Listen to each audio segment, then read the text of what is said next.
안녕하십니까. 중학교 3학년 즐거운 역사 시간입니다. 자, 오늘은 흥선대원군이 권력을 잃고 고종이 권력을 잡은 다음에 우리나라가 문을 열게 되는데 그 이후 이야기를 한번 살펴보도록 하겠습니다. 잘 체크하셔야 됩니다. 자, 앞의 내용을 잠깐만 짚고 넘어가면 세도 정치가 있었죠. 세도 정치를 누가 정리합니까? 맞아요, 흥선대원군. 군이 개혁을 해서 정리를 했지만 대체적으로 잘 되지 못했죠. 이 가운데서 고종이 아버지인 흥선대원군을 몰아내고 다시 권력을 되찾습니다. 그럼 이 고종은 아빠랑 생각이 어땠을까요? 같았을까요? 달랐을까요? 완전 달랐죠. 그래서 고종은 아빠랑 완전 다른 정책을 펴게 되는데 어떻게 조선이 변화해 갔는지 한번 살펴보도록 하겠습니다. 자, 보시면 1873년 11월에 고종이 친히 정치를 하기 시작합니다. 고종이죠. 자, 젊은 시절 고종입니다. 뭔가 엄청난 카리스마는 느껴지지 않죠. 나름대로 똑똑했다고 하죠. 나름대로 노력은 많이 한 사람인데 결국에 망국을 막지 못한 안타까운 사람입니다. 어쨌든 고종은 22살에 아버지를 몰아냈죠. 아버지를 몰아내고 권력을 잡습니다. 그러면 고종은 생각이 달랐다 그랬어요. 아빠는 문을 걸어 잠그고 그 다음에 조선의 예전으로 100년 전, 200년 전으로 돌아가는 개혁을 했다면 고종은 아빠랑 생각이 달랐죠. 무슨 정책? 맞아요. 개화 정책을 추구하죠. 뭔가 문을 열어야 된다. 문을 열어서 꽃을 피워야 된다. 이걸 추구했던 거죠. 그러면 왕이 이런 생각하고 있어. 왕이 지금 조선은 문을 열어야 돼. 이런 생각하고 있단 말이에요. 그러면 왕한테 찬성하는 신하들이 붙기 시작하겠죠. 얘네들을 뭐라 불렀냐면 개화파라고 불렀어요. 개화파. 고종의 생각에 찬성하는 얘네들을 개화파라고 했습니다. 당연히 우리나라가 문을 열고 꽃을 피우려면은 항구를 열어야 되잖아. 여기는 지금은 그게 없잖아요. 비행기 타고 왔다 갔다 하는 게 아니잖아. 그쵸? 그래서 항구를 여는 거에 당연히 찬성했죠. 박규수, 김옥균, 박영효, 서광범, 김홍집 이런 애들이 주요 멤버였습니다. 그러면 당연히 개화 정책을 추진한다면 여기 반대하는 애들도 있었을 거야. 어떻게 생각이 다 똑같겠습니까? 반대하는 애들도 있었어요. 이 얘네들을 뭐라 불렀냐면 위정척사파라고 불렀어. 위정척사파. 이거 말이 좀 어렵죠? 위는 지킬 위자야. 내가 널 호위하겠다 이런 말 있지. 정은 바를 정자야. 바른 것을 지키는, 그리고 사악한 것을 배척하는. 그러니까 나는 바른 것을 지키고 사악한 것을 배척하는 파다 이런 뜻이거든. 근데 이 골 때리는 게 여기서 바른 것, 이게 중요하죠. 자기네들은 뭘 지키는가? 바른 것이 뭐냐면 성리학적 사회 질서야. 그러니까 조선이 진짜 한 500년 동안 이어온 성리학적 사회 질서, 충, 효, 의리, 그다음에 남녀 구별, 그다음 신분제, 요런 기본으로 이루어진 조선 사회 질서가 바꾸지 말아야 된다라고 생각하는 사람들이었지. 알겠죠? 이 사람들은 누구였냐? 다수의 유림, 유학자들이죠. 유학자. 근데 이 유학자들은 권력이 있을까 없을까? 맞아요. 권력은 없었어.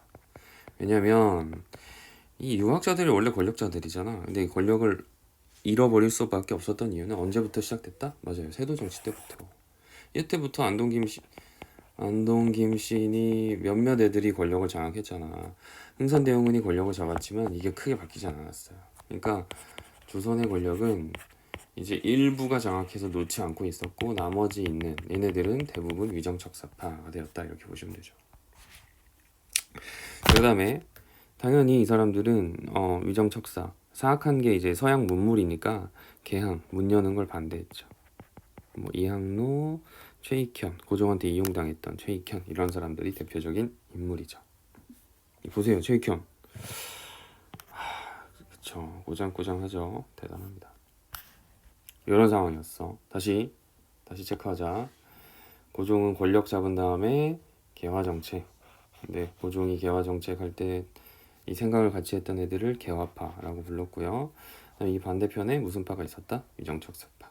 그럼 오늘은 어떤 파가 먼저 행동하는 걸 봐야겠어. 그쵸? 권력을 갖고 있는 개화파. 개화파가 어떻게 행동했는지 쭉 살펴보겠습니다. 개화파의 행동.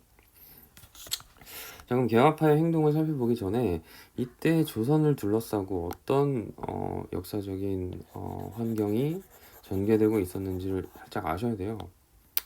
자, 지금 봐봐. 자, 생각해 봐봐. 지금 조선에서 권력이 바뀌었어. 누가 권력 잡았어? 그렇죠. 고종이 조선의 권력을 잡고 무슨 개화를 생각하고 있었어. 근데 요 당시에 중국에는 청나라, 일본에는 이제 일본은 뭐 그냥 일본이니까 뭐 국호는 바뀌지 않았으니까 요 상황인데 청나라는 지금 정신 없었어. 막 예를 들어 아편 전쟁 들어봤어요? 아편 전쟁? 아편 전쟁이라 그래서 마약 때문에 영국이랑 싸워. 청나라가 패배한다고. 그러니까 청나라는 만신창이야. 막 서양 애들한테 만신창이라서 신경을 쓸 틈이 없어요. 그나마 청나라가 자기 세력이라고 여기고 있었던 이 조선만 어떻게 안 잊어버리려고 그 정도 신경 쓰고 있는 상황이었고, 일본은 그러면 어떤 상황이냐면 일본은 그 유명한 1868년에 그 유명한 어떤 사건이 일어나냐면, 맞아요, 메이지 유신이라는 사건이 일어납니다. 메이지 유신. 메이지 년도에 유신, 신은 새로운 신자거든. 이후 아주란 뜻이야. 메이지 년간에 매우 새로운 일이 일어났다. 개혁이 일어났다 이렇게 보시면 돼요. 그래서 메이지 유신은 두 가지 큰 변화를 상징합니다. 정치적으로는 왕정 복고, 왕정으로 왕이 정치하는 걸로 돌아갔어요. 복고, 옛날로 돌아가다 이런 뜻이지. 선생님 이해가 안 됩니다. 자 침착하고 이해를 해보자. 일본 애들은 원래 누가 권력 잡고 있었지? 우리나라 애들은 성리학자, 선비들이었지. 근데 일본 애들은 성리학자가 아닌, 맞아요, 칼잡이들, 사무라이가 권력을 잡은 나라였잖아. 근데 사무라이 중에서 좀 급 높은 애들을 뭐라 부르지? 맞아요, 다이묘라 부르지. 다이묘들 중에서 제일 높은 얘를 뭐라 부르죠? 쇼군이라 부르죠. 일본은 쇼군이 권력을 잡은 나라였어. 그리고 쇼군 뒤에 허수아비로 아무 힘없는 천황이 그냥 뒤에 앉아 있었지. 아무 힘이 없어. 쇼군이 권력자였어. 근데 메이지 유신이 일어나면서 천황이 누구를 물리친 거야? 쇼군 물리친 거야. 천황이 다시 권력을 가져온 거야. 알겠죠? 왕정 복고. 그 다음에 경제적으로는 이 천황이 권력 잡은 다음에 경제적으로, 야, 우리 이래서 안 된다. 서양처럼 우리도 뭐 하자? 맞아요, 산업혁명 하자. 과감하게 산업혁명에 돌입해서 성공하죠. 자, 산업혁명 잘 생각해. 대량 생산이 가능해지고, 대량 생산한 물건과, 그리고 물건을 팔아야 되고, 또 지속적인 생산을 위해서 무슨 주의가 발달한다 그랬지? 자연스럽게 제국주의. 일본은 자연스럽게 제국주의로 가는 거야. 이게 메이지 유신입니다. 뭐 자연스러운 거라고 좋은 거 아니야. 알겠지? 치닫는 거야. 이 나쁜, 뭐라 그래야 되나, 흐름으로 일본은 치닫고 있었던 거죠. 자, 근데 그 와중에 문제가 하나 발생해요. 일본과 우리나라 사이에. 봐봐, 메이지 유신으로 일본이 천황의 권력을 되찾았지. 그럼 일본에서는 이제 넘버원이 누가 된 거야? 쇼군에서 천황이 된 거지. 그러면 일본에서도, 야, 이제 우리가 쇼군이 대장이 아니라 천황이 대장이야 라고 이제 조선에다가 편지를 보내야 된다고. 그런데 옛날에 조선이랑 일본이랑 편지를 왕래하던 이 과정 속에서는 뭐가 숨어 있었냐면, 이 편지가 왕래하는 과정에는 조작이 숨어 있었어. 조작. 왜냐면 조선은 일본을 낮게 보고 일본도 조선을 낮게 봤어. 서로 무시한 거야. 그래서 편지가, 일본에서 오는 편지가, 야 조선아 어쩌고 저쩌고, 그래 나 덕분에 잘 지내지 안녕, 이렇게 썼다면 이거를 조작해요. 이걸 누가 조작하냐면 조선과 일본 사이에 있는 조그만 섬, 이 섬이 어디야? 쓰시마잖아. 쓰시마 섬에서 조작해. 그래서 일본이 건방진 말투를 쓰면은 이거를 되게 공손한 말투, 조선 국왕폐야 잘 지내셨습니까? 저희도 덕분에 잘 지내고 있습니다. 어쩌고 저쩌고, 이거를 조작하는 거야. 그리고 조선에 보내는 거야. 그럼 조선 기분 좋잖아. 그럼 조선이 다시 편지를 보내요. 야 일본아, 나 덕분에 잘 지낸다니 우리도 기분이 좋다. 어쩌고 저쩌고. 그럼 일본에서 이거를 또 말투를 또 살짝 바꿔서 일본에 또 보내요. 이 조작이 쓰시마에서 이루어지고 있었는데, 메이지 유신이 일어난 다음에 막 산업혁명이 일어나고 하니까 이 외교 문서 전달 시스템을 바꿔버려. 그래서 일본에서 이 외교 문서를 쓰시마를 거치지 않고 다이렉트로 조선에다가 보냅니다. 그러면 이 건방진 이 편지 문서가 그대로 조선한테 가는 거야. 조작되지 않고. 그래서 문제가 발생하지. 이걸 뭐라 부르냐면 서계 문제라고 불러요. 서계 문제. 옛날에는 이 외교 문서를 서계라고 불렀어. 자, 정리합시다. 외교 문서에 형식 문제가 생겨버린 거야. 원래 형식을 쓰시마에서 알아서 맞춰줬거든. 근데 일본이 막 자기네 황제 됐다고, 야 조선 너는 왕이니까 나보다 아래야, 뭐 이런 식으로 쓰니까 조선이 이거 받겠냐고요, 편지를. 너 같으면 받겠냐? 안 받지. 해결이 안 됩니다. 그러니까 편지가 주고받는 이 왕래가 안 되는 거야. 조선 잘못일까요? 어쨌든 이 인식 차이로 서계 문제가 발생하니까 황당하게도 일본에서 어떤 여론이 일어나냐면, 야 조선 놈들이 감히 우리 천황폐하의 편지를 안 받아? 조선을 정복하자.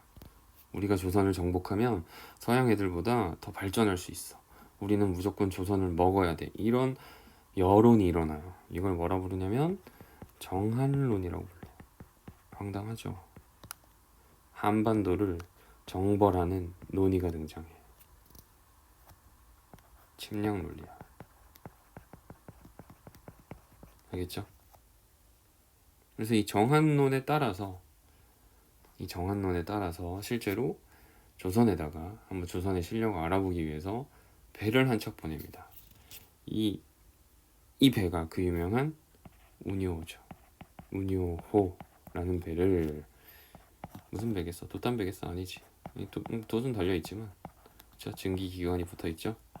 프로펠러가 달린 운요호를 보내서 조선을 도발하죠. 깔짝깔짝 되는 거야. 조선은 어떻게 했을까?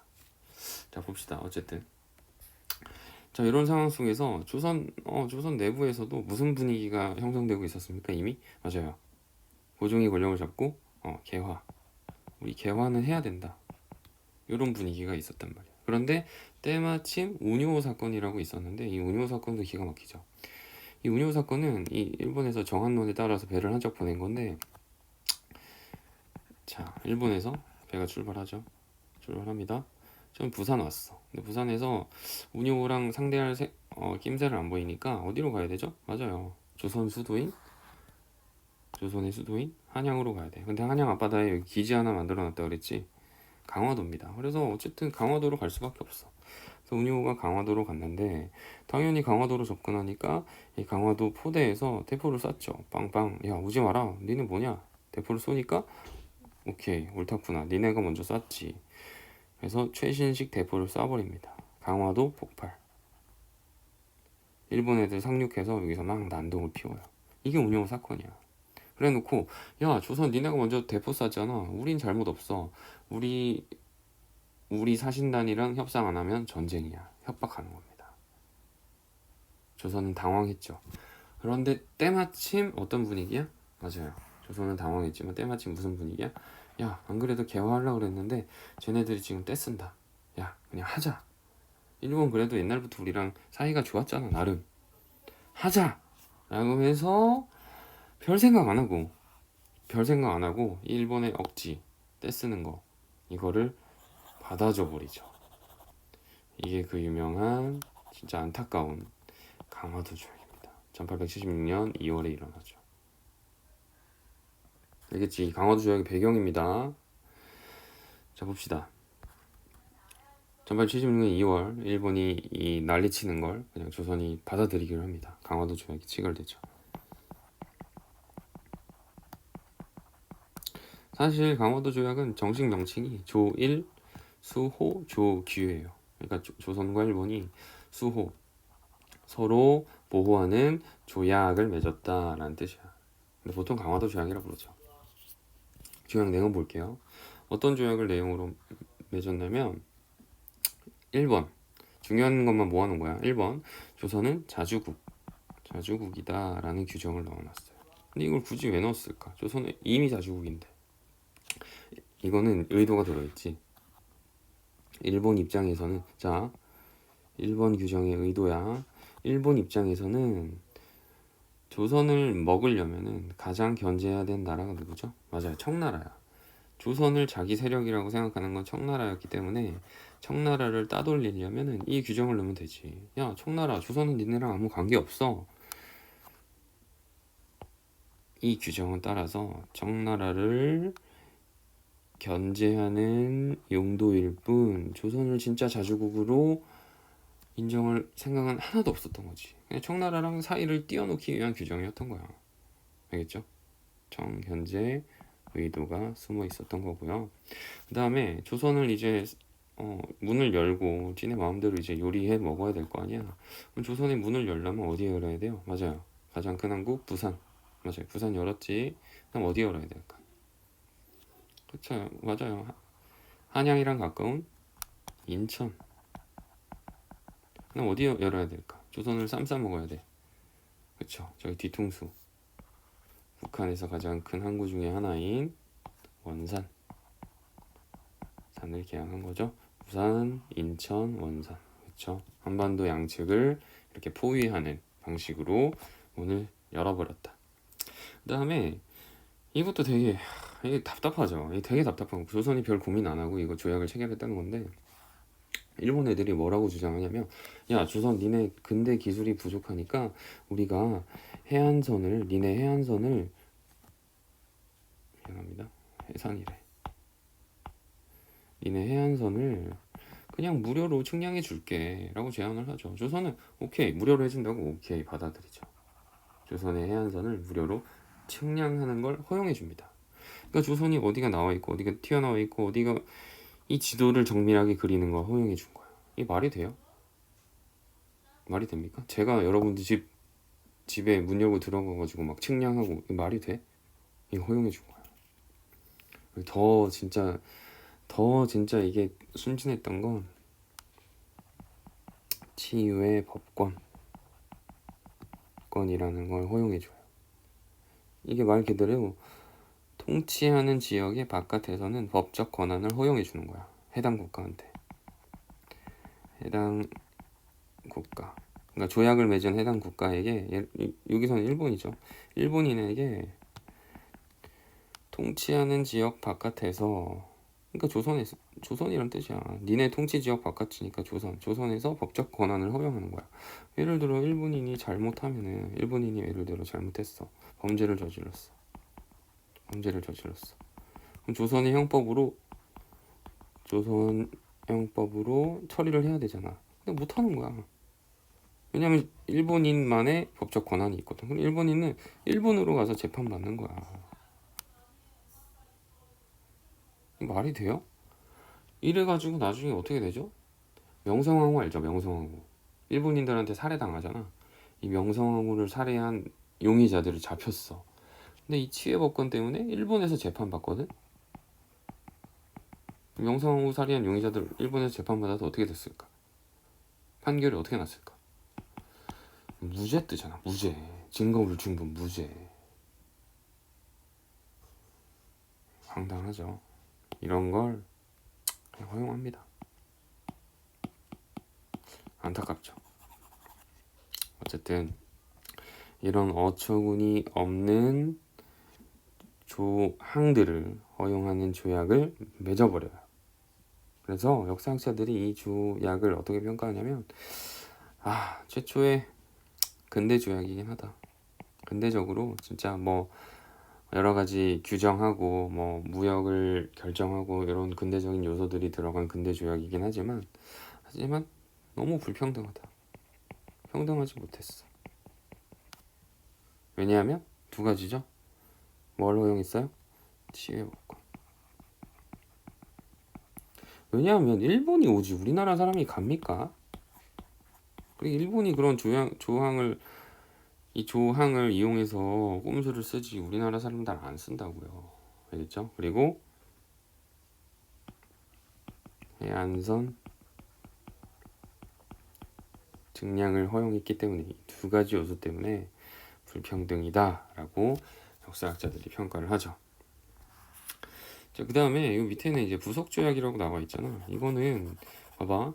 강화도 조약이 보시면 2월 달에 체결되거든요. 근데 봐봐. 7월 달에 5개월 뒤에 두 가지를 더 체결해. 그러니까 일본 애들이 강화도 조약 한 다음에 몇 개 빠졌네. 그래가지고 부랴부랴 더 한 거야. 조선은 이때 당했을까 안 당했을까? 당하지. 뭘 알겠어. 해달라는 대로 다 해주죠. 어떤 걸 해주냐면 일단 거류지라는 걸 설정해줘. 일본 애들이 예를 들어서 일본 애들이 부산에 들어왔어. 부산에서 얘네들이 살 수 있는 이 공간을 거류지라고 불렀어. 알겠죠? 그러니까 일본들이 내륙으로 진출할 수 있는 직경을 어느 정도로 이제 규정을 해놨냐면 4km. 야, 너네 4km까지밖에 못 나가라고 규정을 해놓은 거야. 나름 제한을 둔 거죠. 거류지를 설정해줬고, 근데 문제는 이 거류지를 설정한 다음에 이 거류지에서는 일본 돈을 쓰게 해줬어요. 근데 여러분들 일본 돈은 당시 지폐였다고. 지폐. 근데 일본 돈을 가져가가지고 조선에 뭐 은이나 구리로 된 뭐 엽전 이런 걸로 교환하다 보면은 결국 조선이 손해를 보는 거야. 알겠죠? 어쨌든 이런 것들을 허용해 줬고요. 그 다음에 이 심리 4km로 묶어놓은 바람에 생각을 해보세요. 일본인들이 4km밖에 못 나와. 그러면 여기에 점포를 가지고 있는 조선 상인들, 그치? 일본 물건을 여기서 사가지고 또 조선 내륙으로 팔아먹을 거 아니야. 일본 물건들. 얘네들은 또 이득을 보게 됐어. 이 조선 상인들을 뭐라 불렀냐면 객주, 여각, 뭐 객주 혹은 여각 혹은 보부상 요런 이렇게 불렀죠. 얘네들은 이득을 봤다는 거지. 그 다음에 조일 무역 규칙이라고, 이건 또 무슨 얘기냐면, 그러니까 조선이랑 일본이랑 무역을 하는 규칙을 정한 건데, 무관세. 그러니까 일본이랑 조선이랑 물건 왔다 갔다 할 때 관세를 안 붙이는 거야. 이것도 완전 속은 거지. 일본 애들이 이렇게 꼬드겼대. 야, 조선아, 우리 옛날에도 관세 같은 거 안 붙였잖아. 우리 관세 붙이지 말자. 오케이. 근데 여러분들, 관세라는 게 이 한 국가의 조세 수입의 엄청난 부분을 차지합니다. 다른 나라 물건 들어올 때 세금을 매겨야 되는 거야. 당연한 거야. 우리 산업 보호하고 조세 수입 창출하고. 근데 여기서 무관세를 했다니까. 그리고 또 뭐라 그랬냐면, 야, 조선아, 우리가 니네 쌀 수출해 줄게. 그 제한 걸지 마. 조선이 또 좋아가지고, 오케이, 니네 수출 잘해. 많이 실어가. 우리 쌀 좋으니까. 이걸 또 해줘요. 조선 양곡, 그게 무제한 유출을 허용해 줍니다. 오케이 한 거야. 근데 이것도 완전 속은 게 뭐냐면, 잘 생각해 보세요. 일본이 지금 뭐 하고 있죠? 일본은 무슨 혁명하고 있어? 산업혁명. 산업혁명을 하면 사람들이 이제 다 뭐가 되는, 농사 짓는 거야? 노동자가 되는 거야? 노동자예요. 사람들이 노동자가 돼가지고 공장에 들어가서 막 일하고 있어. 어쨌든 노동자들이 열심히 일해가지고 뭘 생산하는 거야? 상품을 생산하는 거야. 그럼 여러분들, 이 상품의 가격을 낮은 상태로, 이 상품 가격을 낮게, 낮게 유지하려면 여기서 뭘 후려치면은 가격이 낮게 나올까? 생각해 보세요. 원료 가격을 후려쳐야 돼? 아니면 임금 가격을 후려쳐야 돼? 맞지? 원료 가격은 이거 협상이 안 되지. 임금을 엄청나게 낮게 주면 상품 가격이 낮게 나오는 거야. 예를 들어서 너 치킨 요새 얼마냐? 치킨 예를 들어서 15,000원 치킨 같은 거 요새 15,000원 하잖아. 치킨이 15,000원인데 예를 들어 알바 월급을 100원 준다고 해봐. 15,000원 하겠습니까? 배달해주는 사람 월급 10,000원, 알바생 월급 10,000원. 배달해주는 사람 월급 100원, 알바생 월급 100원 준다고 해봐. 치킨값 막 5,000원 떨어지지. 일본은 필연적으로 뭘 해야 되냐면, 일본은 필연적으로 저임금, 일본의 이 임금, 월급 수준을 낮게 유지할 필요가 있었어. 그러면 일본인들이 받는 월급을 예를 들어 100원만 줘도 만족하려면 일본인들이 월급으로 100원 받는단 말이야. 그런데 만족이야. 난 기분 너무 좋아. 이렇게 만들어주려면 어떻게 해야 되지? 맞아요. 100원 가지고 할 수 있는 걸 많이 만들어주면 돼. 물가를 낮게 만들어주면 돼. 근데 물가 중에서 뭐가 제일 중요하지? 먹는 거지. 예를 들어 월급으로 100원 받았는데 맥도날드 가서 햄버거 세트 먹었는데 얼마야? 햄버거 세트가? 단돈 3원이야. 3원. 먹거리 가격이 싸면은 100원 가지고 만족하는 거야. 자, 정리합시다. 이 얘기는 일본 애들은 필연적으로 뭐가 필요했었다? 저미가, 쌀 가격이 낮았어야 돼. 저미가 체제를 유지해야 됐고, 일본 애들이 쌀 가격을 낮게 하는 이유는 일본의 저임금 때문이었어. 이해돼요? 조선에서 쌀을 엄청 실어가는 거야. 그냥 다 실어가는 거야. 다. 조선 쌀을 다 실어가서 일본에 푸는 거야. 일본 쌀 가격 낮아지죠. 그런데 이렇게 되다 보면 어떻게 되는지 알아? 조선 쌀이 막 생산되잖아. 일본에 다 실어가. 조선 애들 먹을 게 없어. 배고파. 조선 쌀값이 비싸지니까. 하지만 이 상황에서도 웃고 있는 애들이 있지. 오, 좋아. 얘네들 누굴까? 맞아요. 조선인 대지주들은 이득이지. 땅 많이 갖고 있는 애들이 이득이지. 자기 쌀 알아서 수출해 주니까. 아시겠죠? 여기 써보자. 대다수 농민들은 어떻게 되는 거야? 이득이야, 불만이야? 손해지, 손해. 왜냐면 쌀 가격이 상승하니까.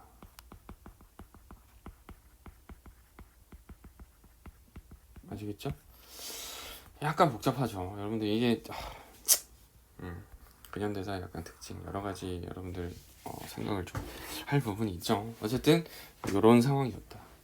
자, 밑에 부분은 몇 년 뒤에 있는 얘기니까 이건 일단 넘어가겠습니다. 어쨌든 부속 조약이 이렇게 체결되고 있었고요. 자, 그 다음에 강화 조약으로 어쨌든 우리나라가 지금 바보짓 많이 했지만 문을 열었어. 문을 열었으면 이제 문을 연 마당에 무슨 정책을 추진해야 돼요? 맞아요. 개화 정책 추진하는 거야. 오케이, 개화 정책 한번 추진해 볼까? 이렇게 되는 거예요. 자, 그러면 개화 정책을 추진하려고 해봤더니 일단 개화 정책을 할 기구가 하나 있어야 되지. 옛날 의정부 이런 거로는 안 될 거 아니야. 그래서 뭘 설치했냐면 통리기무아문이라는 걸 설치해요. 통리기무아문. 관청이야. 이름이 복잡하지만 별거 없어요. 관청입니다. 선생님 무슨 뜻입니까? 통합해서 관리한다. 기무 여러 기자, 여러 가지 업무. 다시 정리합시다. 여러 가지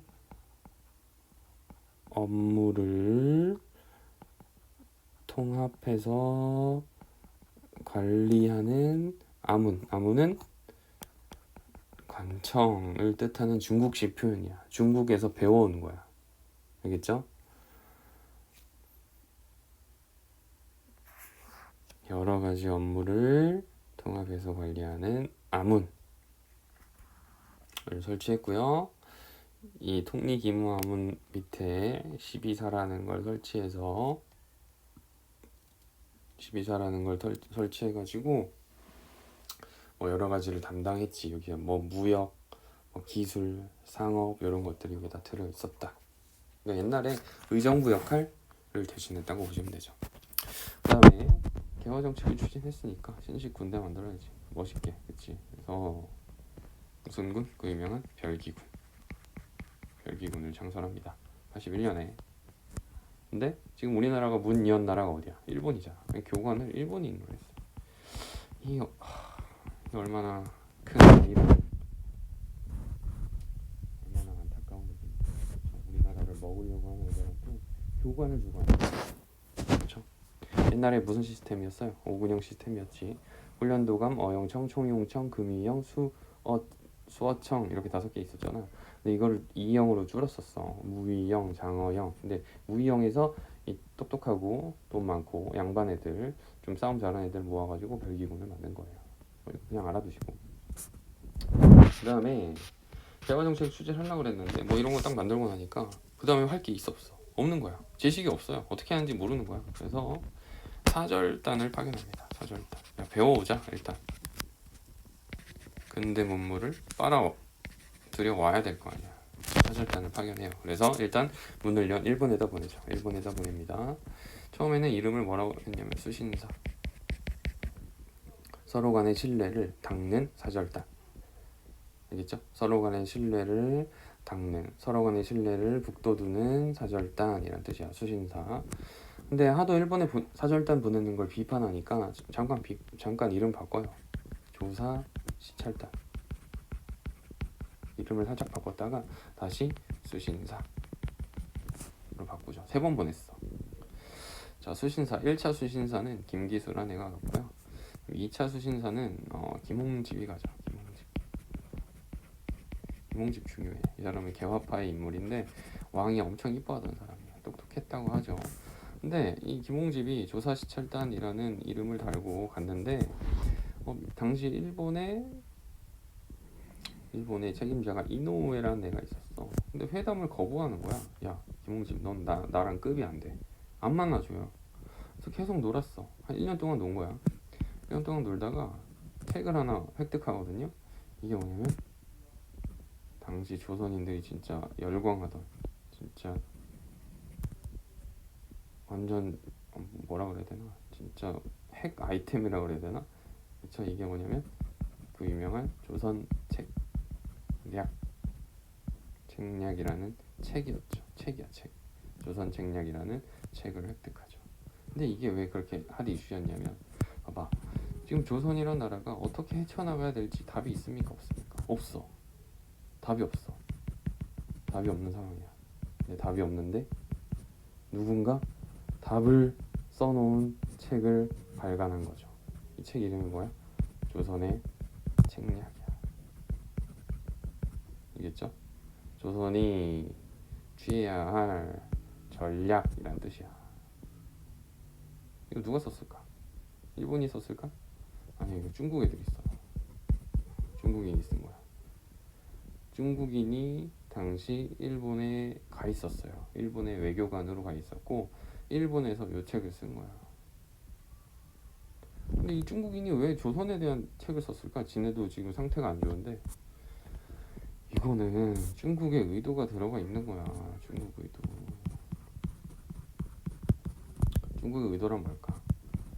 조선을 속국으로 유지하고 싶은 의도지. 그러면 조선을 속국으로 유지시키려면 어떻게 해야 될까? 일본이랑 한판 붙어라? 아니면 일본이랑 화해해라. 뭐라고 써놨을까? 내용을. 이거지. 야, 조선은 아직 약해서 붙으면 안 돼. 야, 화해시켜. 이 내용을 써놓은 거야. 근데 이 순진했던 김홍집은 좋다고 갖고 오지. 야, 우리의 정답이야 이거는. 청나라 학자께서 우리를 위해 써주셨어. 안타깝죠. 조선 책략 이겁니다. 여기 사진 넣어놨는데 이 조선 보이죠? 조선 책략. 이 사람 있어요. 황준헌이라는 중국의 청나라의 외교관이야. 이걸 좋다구나 받아온 사람이 김홍집. 조선의 촉망받는 개화파였죠. 광준원한테 고맙습니다 받아온 거지. 근데 골 때리는 건 황준원이 더 어려요. 김홍준보다. 아이씨, 김홍 집인데 미안합니다. 김홍준이래. 미안해요. 고치세요. 자, 그 다음에 뭐 3차는 박영효가 책임자로 갔는데 이때 태극기를 처음으로 만들어서 사용했다고 하죠. 자, 그 다음에 자 일본에다 보냈고 그 다음에 어디로 보냈겠어요? 그쵸, 우리나라랑 또 늘 전통적으로 교류하던 청나라. 그래서 청나라로 영선사로 누굴 보내냐면 김윤식을 보냅니다. 김윤식을 임명 파견하는데 이 김윤식이라는 사람은 자 영선사라는 관직을 받은 거야. 이건 또 무슨 뜻이냐면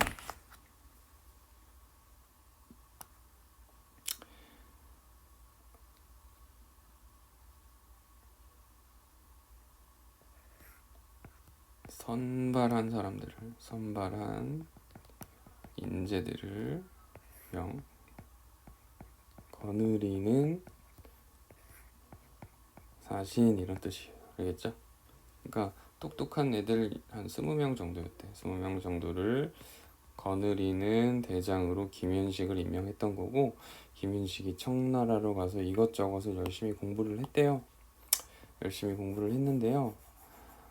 조기에 돌아옵니다. 왜 돌아왔을까? 기한을 못 채웠어. 돈이 없어서요. 돈 없어서 돌아와요. 진짜야. 조선 돈이 없어서.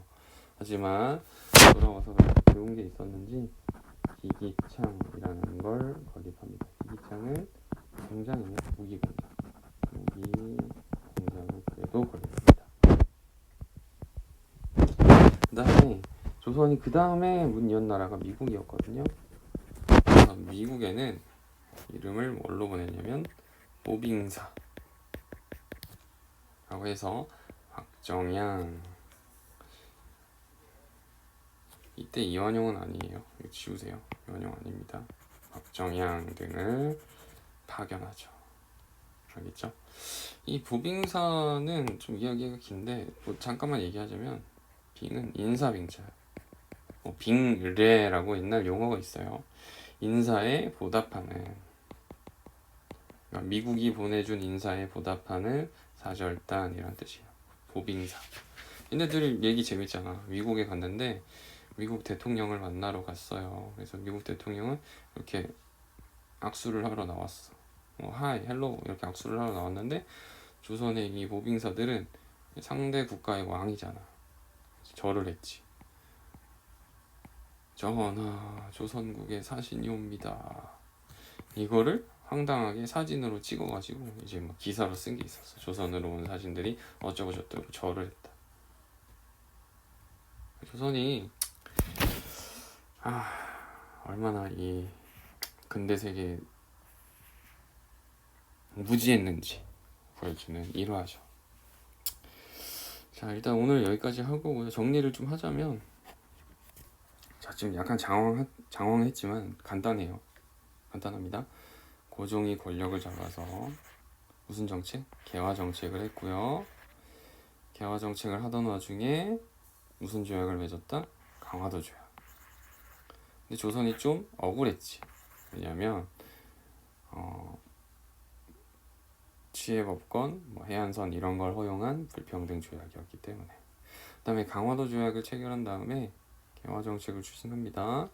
개화 정책 추진하기 위해서 통리기무함을 만들고 별기금 만들고 사절단 파견하고 이런 일들이 있었던 거죠. 알겠죠? 고종 친정, 강화도 조약, 개화 정책 추진. 아시겠죠? 근데 뭔가 아쉽지. 개화 정책을 하긴 하는데 청나라, 일본 여기에서 배우고 앉았어. 진짜 유럽인들한테 배워야 될 거 아니야. 그래서 진짜 유럽이랑 관계를 맺습니다. 근데 유럽도 아니지. 미국이랑 관계를 맺는 거죠. 이 미국과 관계를 맺는 얘기는 다음 시간에 하도록 하겠습니다.